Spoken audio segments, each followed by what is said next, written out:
Fred, it is Adam Jones from the Sports Hub alongside Jermaine Wiggins watching the Patriots here, who have a 7-point lead on the Jets, 20-13. They just went ahead on a touchdown from Julian Edelman. Fourth quarter just underway down in New York. You want to get in touch with us on the fan line, feel free to do so. It's in the top right-hand corner. We'll be in touch with you throughout the course of the fourth quarter. Again, former Patriots tight end Jermaine Wiggins here.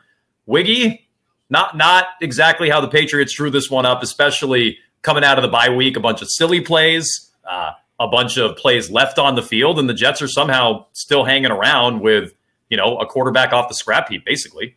Yeah, it's been really, really bad football. Both sides of the football. Yikes. Van Noy, who should have had it? Well, it was a tip. It was one of them tip balls, but it's just been bad football defensively. Offensively, they move the ball well, but the penalties are absolutely killing them.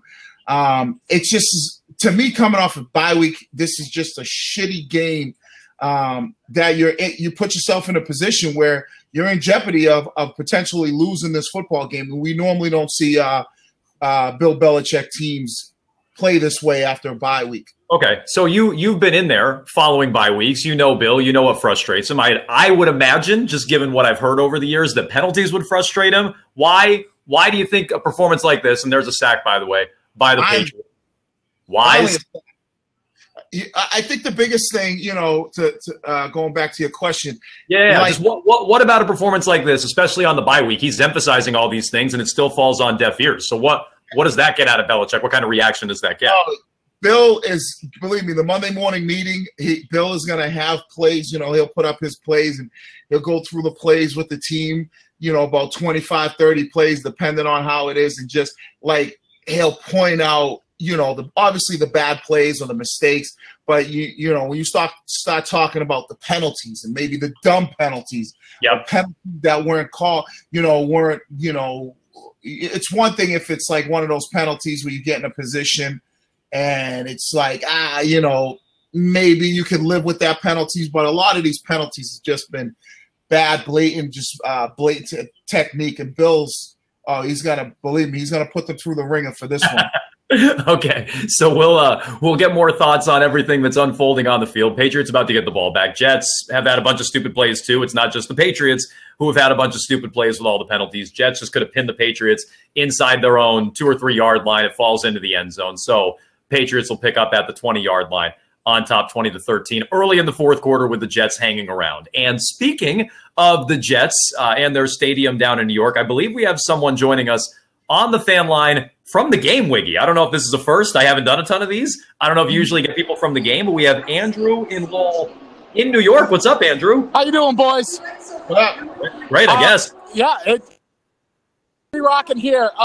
You're right, Wiggy. The plays have just been dumb on both sides. The penalties have been dumb on both sides. I got to give credit to Hightower today. He's been playing really well, putting pressure on McCown like there's no tomorrow. And I guess Felger's right. Why waste a first-round pick on a running back if he's going to get injured again? Thanks, guys. Okay. Well, so, Wiggy, we were talking about this before the broadcast got going. I think this is a good day for the Sony Michel people. I mean, granted, the injury, again, I guess, it's not – he got folded up on the play. It's not like it was a pre-existing knee injury or anything that I think that he had in college or anything like that. So, I don't know, maybe an unfortunate injury, but when he was running well, that's about the only time they were really moving the football today, it seemed like. Yeah, well, I mean, you got to think about it. Then they showed him on the sidelines with his helmet on, so it looked like he could potentially be returned into the game. It wasn't like one of those injuries where it was like take him right back to the tent and then take him back to the locker room. I mean, the thing about it is this: if Felger's going to die on that hill of you could get anybody and put them back there running back, and that's just his stupidity of never really playing the game or coaching the game or being around the game on any level besides. As opposed to me, I've done a lot of coaching and playing at a high level. Yes. Haven't either, but besides a youth football level where you could put any good athlete back there and have them run the football. But you look at the difference of the way Sony Michel runs the football versus the way James White runs it, or Cordell Patterson. It's just, think about how he's able to break a lot of those arm tackles. He's not the most explosive guy through the hole. I'd like to see him do a better job of that. But think about him being able to get positive runs, 3-4 yards, where he's back in the game right now. He's back in the game. Yeah. Think about how many plays got called back on holding penalties.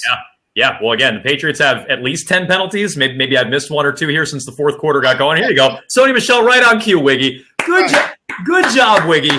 Good job. Sony Michel right on cue. And I haven't seen Patterson do that. No. No. Right. So to Felger's, you could just throw anybody back there. No, watch the replay here of how he's able to find the hole. It's a different feel. Find that hole, back lane, and now run. He's not the most explosive guy. Like I said, he doesn't have that same explosiveness that I remember him having in college. But he is a guy that, hey, if you can give me 4, 5, 6 yards and break off an 18, 19-yard carry 125 yards on the day, to me, it's good. No, I agree. Look, and he's run well when he's been out there, and as you said, he's had a couple of big ones called back. Brady taking a shot here to Cordell Patterson, underthrew him by about 5 yards. So the drive keeps going. Let's get more people involved on the fan line. Again, it's in the top right-hand corner. I believe we have James in California next up on the fan line, weighing in on the Patriots having their struggles with the Jets here. What do we got from James here on the fan line? I want to know why all the homers think this team is good. Because I guarantee you they're not beating the Rams, Saints, or Chiefs in Kansas City. Okay. What do you think, Wiggs? What about it? What about all the homers out there? I think I think people look at this team, and the thing that they look at about this team is that when you have Brady and you have Belichick, you're always going to be a team that is going to be right in the thick of things. So I think that's what you get with a lot of the homers, like myself. You got a team when. So you think they can beat teams like the Rams? I think this is what I think. Yep. When you get into the playoffs, and I've been in the playoffs before, I've played at that level before, and you get to a Super Bowl and you say you have to face the Rams. It's one game that you just got to come out and play your best football. And you have Brady and Belichick, and when you have those two guys, you can beat any team out there. Okay, we got Matt in Framingham joining us here to the right of your screen. You can get involved on the fan line in the top right-hand corner. What do you think, Matt? We got Michelle making some plays out there. We got the Jets hanging around. We got the Patriots driving. Gordon with a catch on the near side sideline. What do you got, Matt? Well, good to see you guys. Michelle, I think that is great. I love how in the second half. Basically, it's like a tale of two halves with this game. In the first half, you had Jonathan Jones. I think it was like 5 of the 6 big plays that they threw, including the touchdown, were all against him. In the second half, even in the nickel package, I didn't even see him out there. And now we have them running the ball more. And when Gronk got that touchdown in the first half, thank God for there he is, Todd Bowles, accepting the penalty and giving Brady another chance, or else that wouldn't have happened. So with Gronk getting in the game, that opens it up for everybody else, especially when you're running the ball well. So when you say how are we going to look in the playoffs, if we have Michelle healthy and if we have Gronk healthy, along with the wide receivers, I feel good about the team. I do. I right now in this second half, looking at that, I do. Okay, I can see the difference. Is it what a difference in 2 halves? A couple of good points from Matt, and that would include, and we didn't even talk about this. First of all, the Jets, their stupidity, they're declining penalties, or accepting penalties instead of declining penalties, and having the Patriots kick a field goal, which maybe they would have gone for it on 4th and 2. And then, what was it, the next play, a couple of plays later? I don't think they would have. I think they would have kicked the field goal. It's across this whole league. It's just like it's just stupidity. I don't know what happened to coaching. We don't know, Matt, right? You don't know. They might have gone for it on 4th and 2. Maybe that's what the Jets were thinking. Maybe that's what Bowles was thinking. But Gronk gets in the end zone. How's Gronk look to you, Wiggy? But I think I want to touch on his point a little bit. And okay, on the fourth down? Well, not the fourth down, but how, when you ask, well, how do you think homers, when they look at this team, they can beat, the Chiefs? And because it comes down, like he said, stupidity, right? Stupidity in games that coaches make. And when you're talking about playoff games, everything is heightened. We used to have this thing. We used to go like this, right? That's how tight the booty holes would get by coaches. And I'm dead ass serious. When you get into the playoffs, everything is high end. The pressure of calling the right plays, and when you look at and like I said, the booty hole tightens a little bit. Yeah, when you have Belichick and you have Brady, those guys have been there before, and all it takes is one bad mistake by the opposing coach, and we've seen Andy Reid do it. We've seen other teams do it. So when you ask me how do I feel, how do I think that they could beat a Kansas City or a Rams team, it's because of those reasons that you get into the playoffs. It's not like basketball or or baseball. We're playing 7-game series against the Rams. Yeah, maybe they probably can't do it, but it's one game, and I think it's about the stupidity that you'll see a lot of teams and coaches make where the Patriots won't make those same mistakes. Can I ask you a question, Wiggy, real quick? Yeah. Do you think that we have more weapons this year than we did last year? I think – No. Hold on. I think when you look at – No. How would you say no? I think we have a better running game for sure. Huh? Look at what they have at receiver compared to last year. The only person that you lost from last year was Brandon Cooks. Yeah, and we got Josh Gordon. That's a downgrade. But he's Amendola. Let me answer the question. You replaced Cooks with Josh Gordon, right? Mm-hmm. Yep. So I would say. You tried to, but you lose production there. But sure, and I'm not even a Brandon Cooks fan. Of course you do, but I don't necessarily. Wait a second. He's doing a lot better than people thought. Hold on. I don't necessarily think that it looks like a touchdown there. No, he's short. I don't necessarily think that you lose production with Josh Gordon. It's not even close. Well, yeah, we're talking about Josh Gordon wasn't here all of offseason, wasn't here all the training camp. Yep. And he's getting better every week. Right, he's getting better every week. So as far as the production, I would say maybe the numbers because Brandon Cooks played all season long. But when you talk production. But no, you're talking about it. You're talking about through the whole season. I'm talking about when you look at this team going into the playoffs and you look at the weapons that they have. You added a run game. See, they didn't have that running back. That's what I'm saying. Put players like Sonny Michel and don't forget Patterson too. Patterson has made an impact. Are you guys kidding me? Deion Lewis and Brandon Cooks were much more productive than the guys they have. It's not even close. I agree, but you pose the question, and I'm saying this is how they.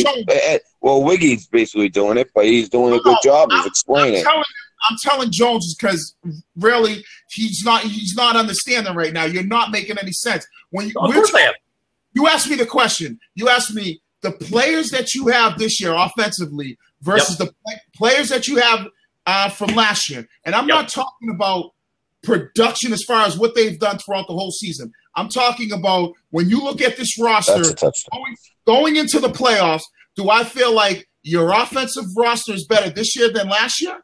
I would say the players. Jones, listen. I'm just saying it's a clear no. Let me explain. You're forgetting running back, Jones. Hold on. You're just saying no because of you look at the 1,000 yards that Brandon Cooks had last year for a full entire season. Trust me, I am not a Brandon Cooks guy. I am not a big Brandon Cooks guy, but he was a much more productive than Josh Gordon. Of course he was. But Josh Gordon just got here, and he's getting better every week, and he has the potential.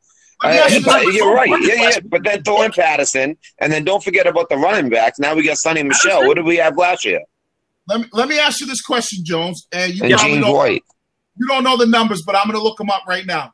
We know Brandon Cooks had 1,000 yards receiving last year. And don't forget Cordell Patterson. I mean, he's a nothing player. I've already forgotten about Cordell You put him in these certain situations, and he gets that 4th and 1. He returns kickoffs. He does a lot for this team. You can't forget him either. So let me ask you this question, right?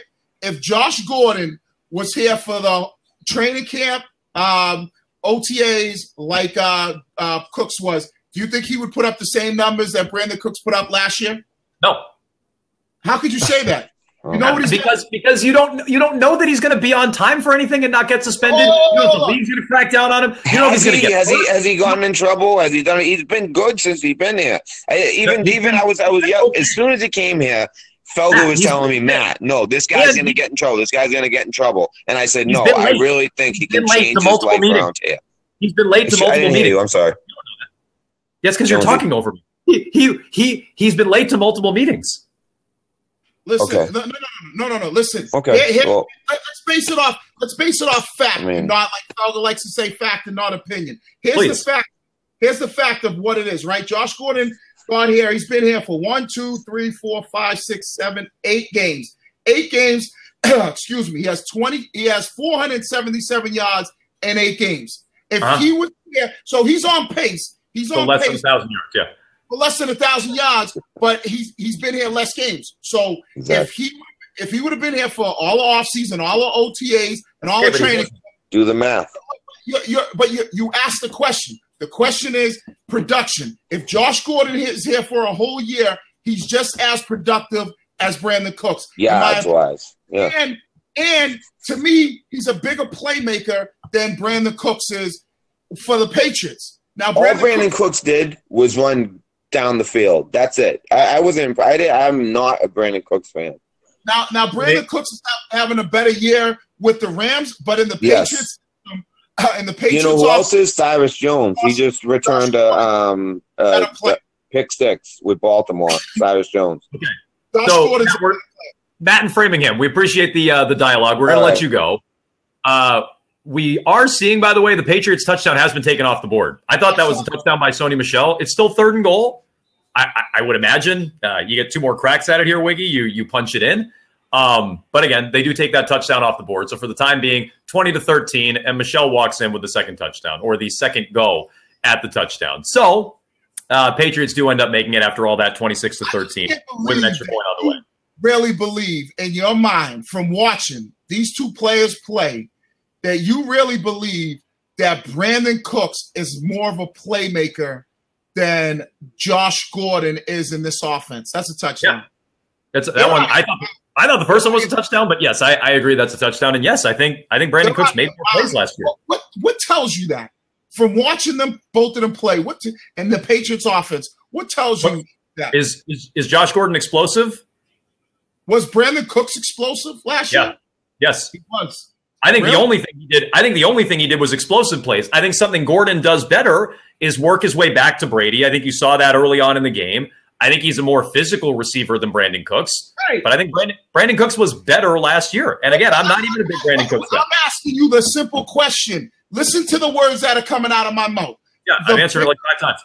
The bigger playmaker is Josh Gordon. Playmaker. A guy that can make plays. You're out of your mind. Cooks made more plays. Cooks made more plays.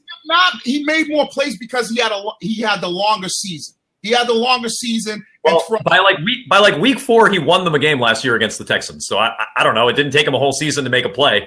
But wait a second. Josh Gordon has won a couple games. There's been a couple games that those 2 games where he had over 100 yards receiving, a couple big plays were because of I'm not going to say it's one player, but he was one of the main reasons why you won those football games. It's not like Josh Gordon. Cooks had the winning play against the Texans. Yeah, he had the winning play against the Texans because it was in that situation. But when you're talking about a bigger playmaker, you're talking about a guy in Brandon Cooks who didn't even finish the Super Bowl, who couldn't even pick up a 3rd and 1 on a jet sweep reverse because he couldn't get by the guy. So for you to sit up here and say he's more of a playmaker than Josh Gordon, you're out of your mind on that one. Okay. Your football talking sports card needs to be revoked on that. I mean that's been revoked many times, Wiggy, over the years. Boston Sports Takes has an interesting point. If you're talking about the bang for your buck, if you're talking about what Bill gave up to get Brandon Cooks, a 1st-round pick, versus the production, and he only gave up a 5th-rounder for Josh Gordon, there's something there. But just who was more productive, who was the better playmaker, who was more explosive, I think Brandon Cooks was all those things to me. I'm saying who is the better playmaker? The right, guy I just said when you come playoff time, right, and you're going to need a guy to make a play, that's what a playmaker is. I'm not talking about production because we can't compare production because Josh Gordon wasn't here for training camp and he wasn't here for OTAs, so we don't know what type of player he could have been if he was here. I'm talking about postseason. You need a guy that is a playmaker, can make plays for you. Who has more potential to be a bigger playmaker? Josh Gordon, without a shadow of a doubt. Okay. I mean, I don't know. I saw Brandon Cooks help you get to the Super Bowl in the AFC Championship game last year. So let's see if Josh Gordon does that. If Josh Gordon does that, then I'll eat my words. Brandon Cooks helped you beat Jacksonville with a pretty big game in the AFC title game. So, if Gordon does that, great. Playoffs this postseason. So, okay, fine. I'm curious what you think, and Matt and Framingham brought this up, and we never really got to it. What do you think of Rob Gronkowski and his performance today so far? I thought he looked good. I mean, the thing that I like about Gronk is I'm not going to talk about his run block because we all know he can do that. His ability to make plays in the passing game. I think a couple times on those goal routes Brady threw to him, he's got to throw him a better ball, maybe a ball that he can take be in a better position to make plays. To me, the thing that I'm looking at with Rob is when he gets hit, how's he getting up? Is he getting up slow? Is he laboring? Is he like? How do you think he's gotten up? Because he took a big hit. He took a big hit on the first pass to him, and then he took a big hit on the touchdown too. Right. And he's gotten up and kept picking. He bounced right up. He wasn't really laboring. That's the thing that I'm looking at with Gronk. There was the Adams play at the beginning of the game. He took that big hit. Then he even Then he even laid out for the football when they were kind of in the end zone. Brady overthrew him. I'm looking at how he gets up.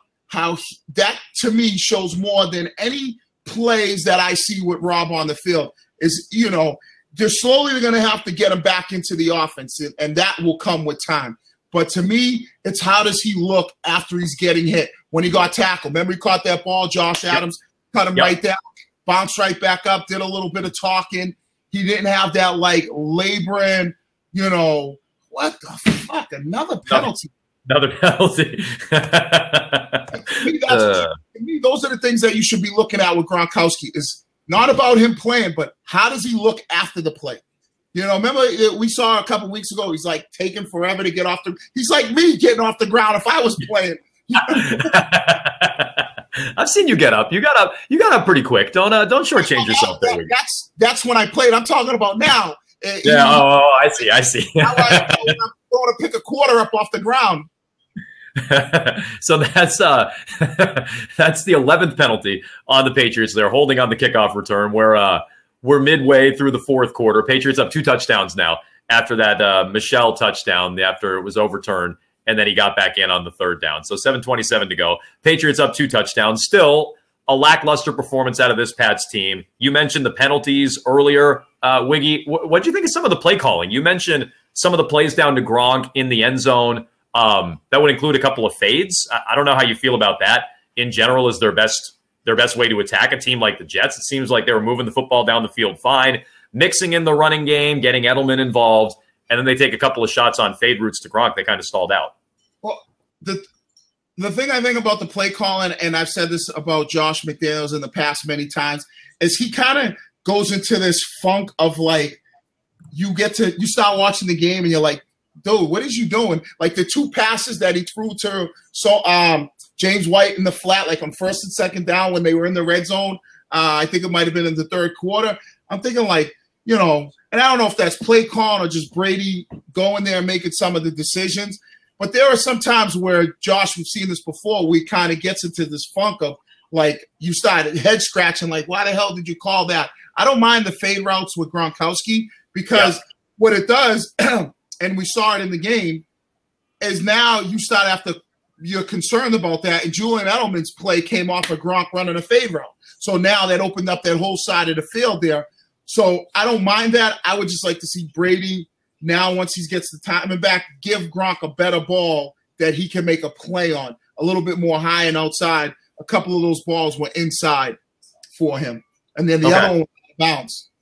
So we want to tell everybody you can get involved on the fan line, top right-hand corner, if you want to get in touch with myself and Wiggy. And I think we're being joined by Lord Felger himself. I believe he's joining us from Parts Unknown here on Fourth Quarter Live. If he's got us up there, I don't know if he's been trying to dodge us with Sony Michel running wild on the Jets. Maybe that's what's going on. Oh yeah, Sony Michel. Yeah, that was it. Run right now. Yeah, Sony Michel. That was the key. Obviously. Yep. Good call. Yep. Can we see your sign that says I will work for food? I know you're holding up a sign on the corner right now. So I spent the day at the beach. What do you want? I'm in Florida. Where are you? What is this? Not really a work day. Are you really pounding the Sony Michel thing?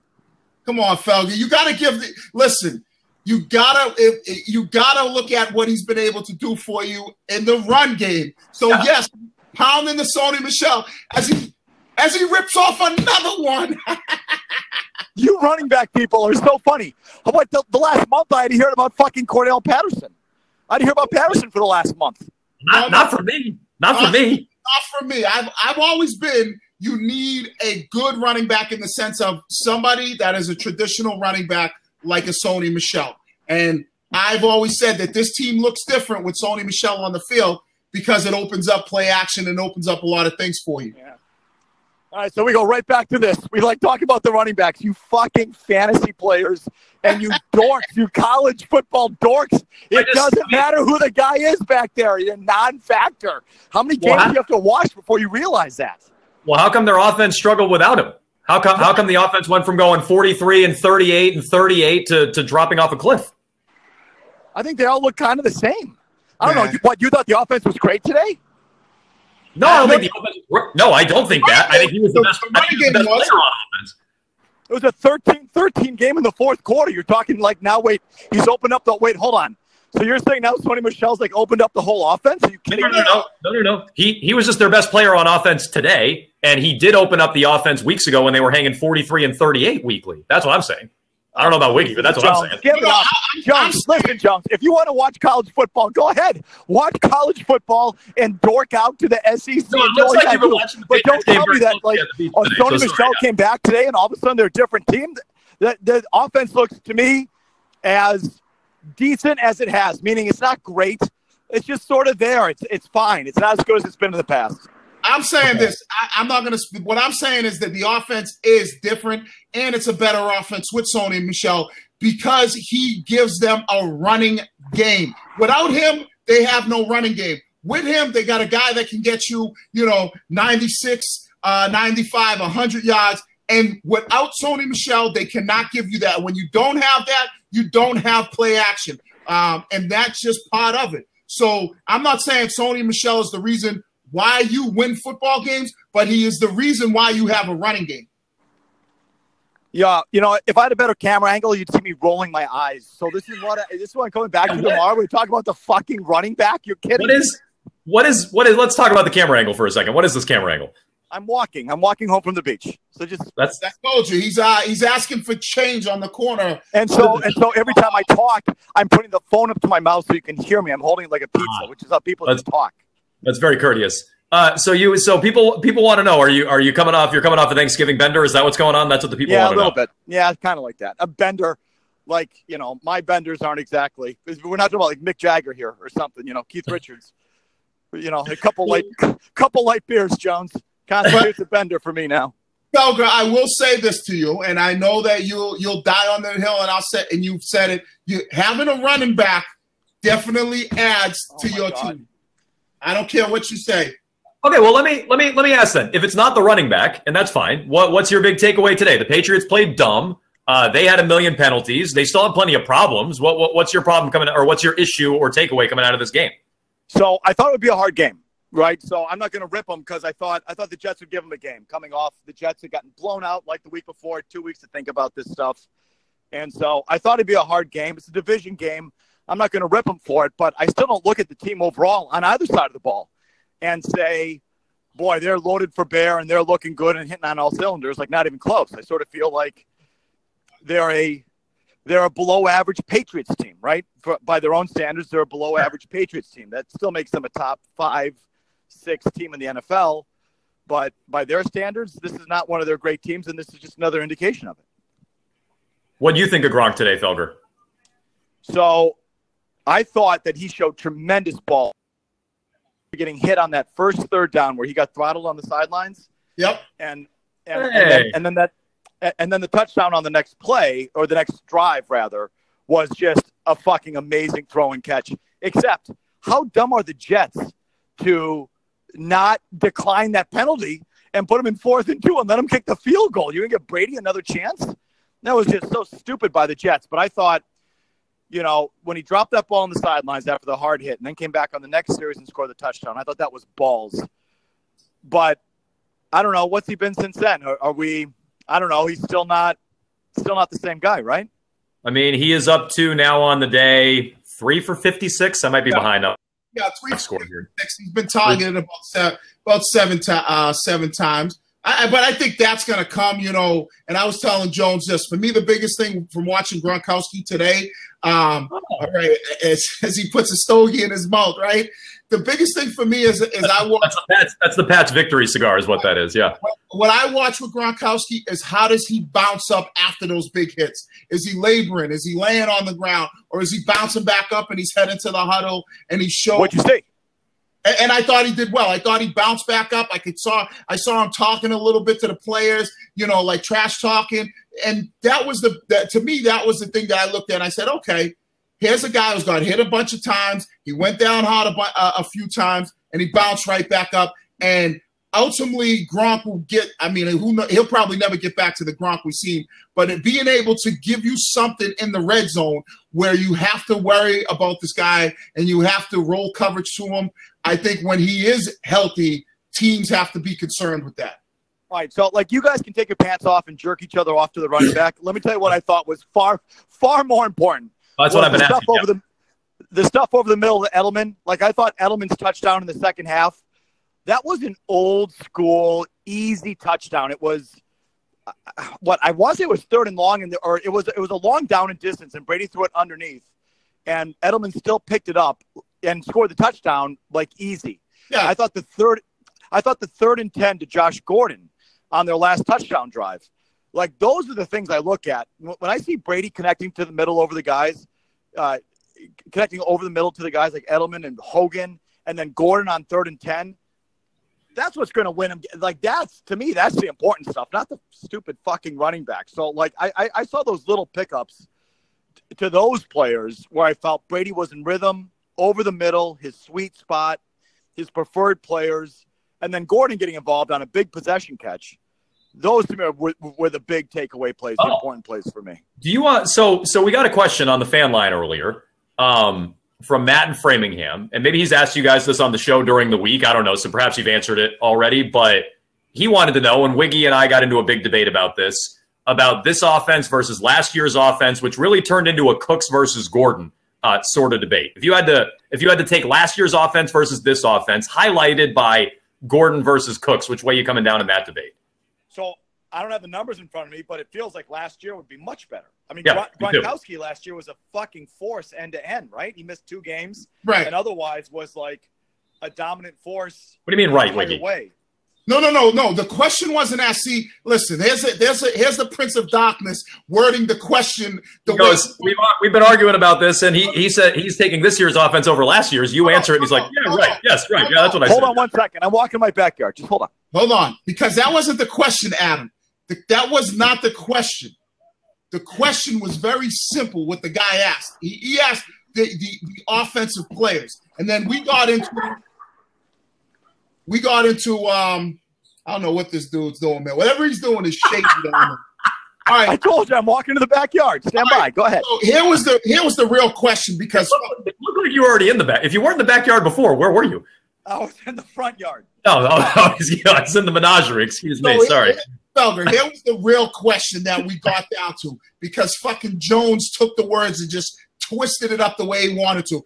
It was, who is the better playmaker, Cooks or Josh Gordon's? Who would be the better playmaker? That's what it came down to. And my opinion was, I think Josh Gordon is a better playmaker than Brandon Cooks. I said production-wise, when you look at Gordon's numbers, he's got 427 yards receiving, and this is, and he wasn't here for training camp. He wasn't here for OTAs. And I think if he was, he would be a 1,000-yard receiver like Brandon Cooks. But it came down to who is the better playmaker. If you had to choose between one to make plays, who would it be? I said Gordon. He said Cooks.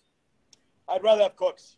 Well, you're an idiot just like him, so I'd rather have Cooks. Yeah. Couple idiots. I mean, again, I'm going to hold this like a pizza so you can hear me. So when you say playmaker like that sort of muddies the water. I don't give a fuck about playmakers. I don't care about – I care about a steady, consistent guy that gets open and catches the ball. So if you're telling me, is there a jump ball? Who would I rather have? I'd rather have Gordon go up for the jump ball, of course. No, I'm talking about it's postseason, and it's the postseason, and week to week in the postseason or game to game, you need a guy to make plays for you. To me, that guy, I would rather have Josh Gordon than Brandon Cooks. And I'm talking about last year's Brandon Cooks in the Patriots offense, not the Brandon Cooks in the Rams offense. All right, well, Brandon Cooks in the AFC Championship game had I don't know, Jones probably knows the numbers, 7 or 8 catches. Right. Buck something and was a real factor in that game. I already brought that up. I don't know the numbers either, but yeah, he had a monster game. Right, he said he had I'm not even a Brandon Cooks guy. He's been better than Gordon. Yeah. We'll find that. And then Jones did make a good point by saying, well, we'll find out this year who is a better playmaker when they get to the postseason. This team's not getting to the AFC Championship game. You think with a performance like this team's going to the AFC Championship game? They're not even going to get to the AFC Championship game with Josh Gordon. But wait a second. You don't think they're going to make it to the AFC Championship game? Yeah. What, you do? They just had trouble with the Jets for 2.5 quarters. One game? I'm talking about the playoffs. I'm talking about if they become 11 games. If they're the number 2 seed, right? That means they're not going to be. Huh? They're not going to be. Okay, so you're writing them in you're putting them in as the 3 seed. Yes. Okay, so that means they got to go to Pittsburgh. And if it works out and Pittsburgh's the 2 seed in your world, I'm thinking they're going to be the 2 seed. And I still think that KC will lose. KC will lose to the Seattle Seahawks in Seattle, and the Pats will get the 1 seed. So the AFC Championship will come.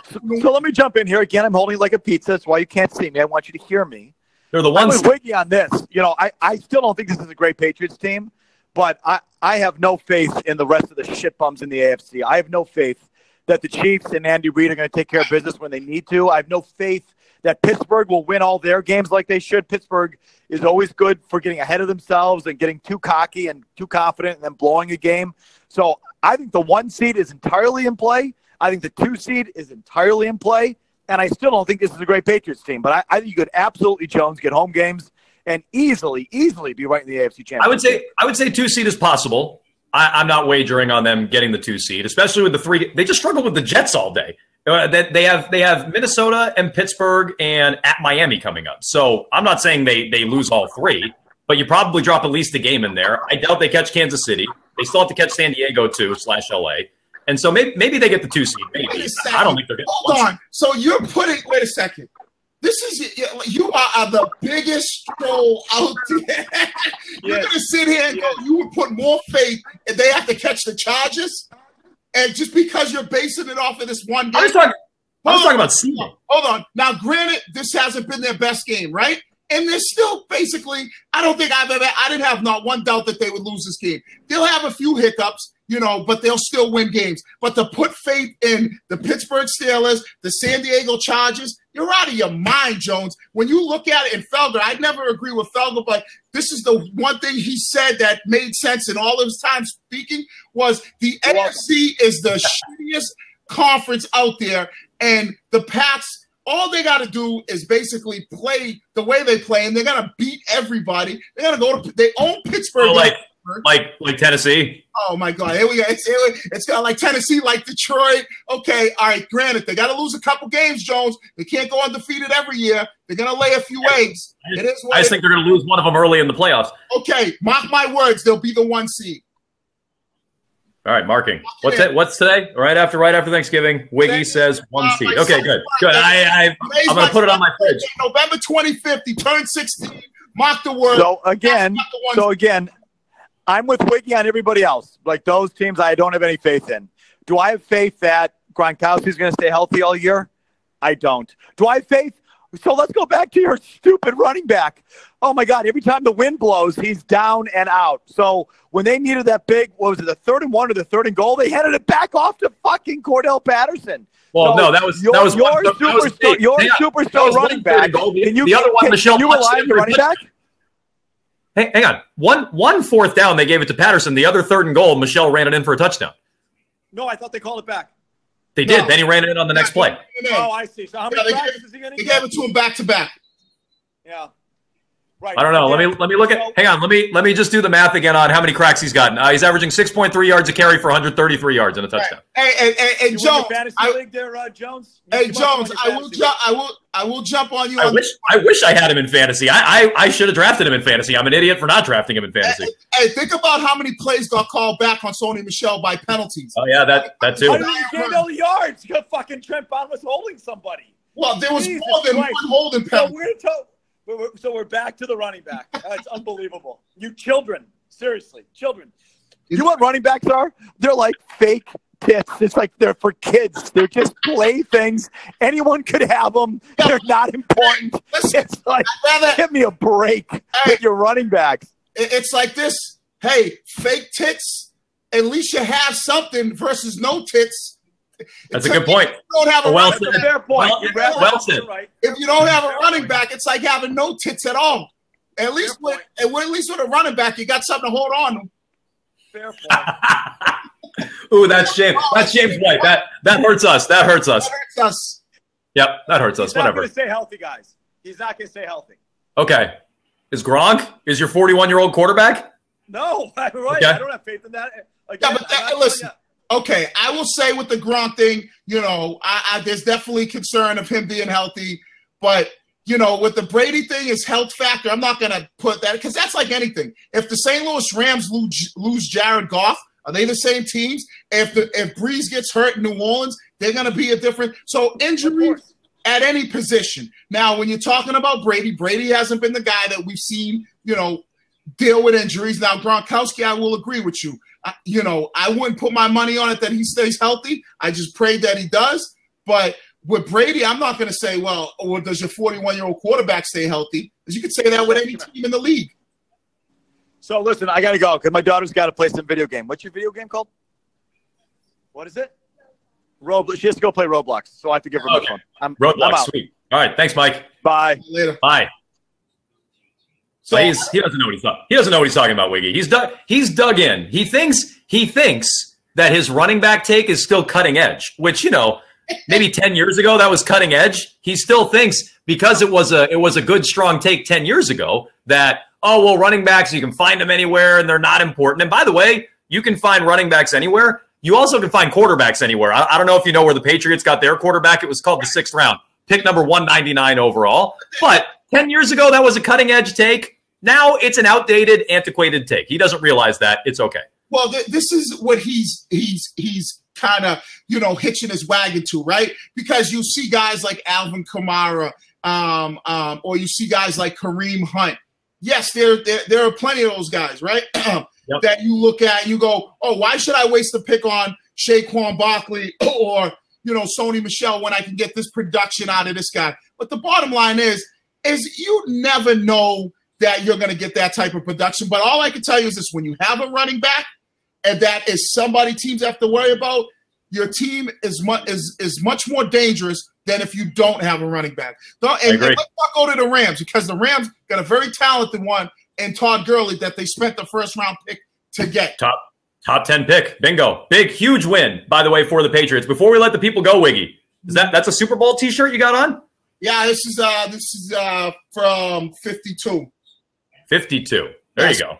It's, but I will tell you this, Jones. They will get the number 1 seed. Okay. I already wrote it down. It's hanging on my fridge. I can't wait. All right, Wiggy, good stuff. You will be back with Felger, I'm sure, next weekend, 4th quarter live, talking to the people, right?